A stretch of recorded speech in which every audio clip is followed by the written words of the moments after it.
Fantasy Mania 2. The War on Valademkin City. Chapter 14. After 6 months of sleeping, Carbon Cry struggles to open his eyes to see something unusual outside his window. It appeared to be a purple-like cloud all around his bot. The only other thing that resembled something like this was nebulas. But that couldn't be. He felt like he must have drifted off in a totally different direction throughout the universe or something. He turned on his computer to do a scan of where he was. After about 10 seconds, the image on the computer dash had shown he was inside a structured galaxy of some sort. It said it was about 2 light years across. He then tried to power up his thrusters to leave, but unfortunately they wouldn't start. He was frustrated and banged the council dashboard. Once the officials opened the doors, they had seen someone looking through the window sitting in their chair. She turned around and stood to her feet and was very happy to see them. Eiffel asked how Shidis was doing. She totally disregarded the question and ran towards them for a hug.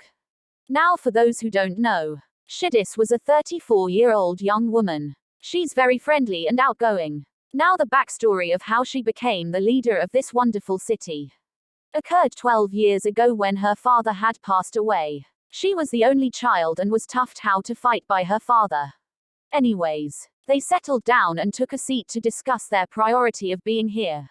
But even before they began to talk, there was a knock at the door. Shidis looked up and said, "Come in." It was her secretary. She leaned down and whispered in her ear about a recent event that occurred.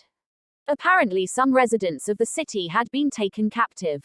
Shidis thanked her and dismissed her from the room. Eiffel and Lucifont could tell something changed her mood pretty quickly. Eiffel asked if everything was okay. With a concerned look on her face, she told them that she had just been informed that a few of their people had been taken captive from a group of renegades that reside in the fortress of Arcadia.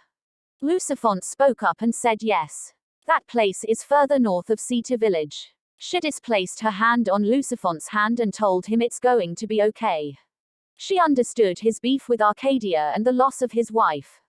She told them that there will be justice for their actions. She then stood up and looked out the window at the city. She told them that she wanted them to go to Arcadia and send them a message. Lucifont froze. He knew it would be hard for him to enter the territory of his wife's death without taking vengeance. But had to be strong. He had to lead a good example for his children. That's all he had left of his wife. To be continued.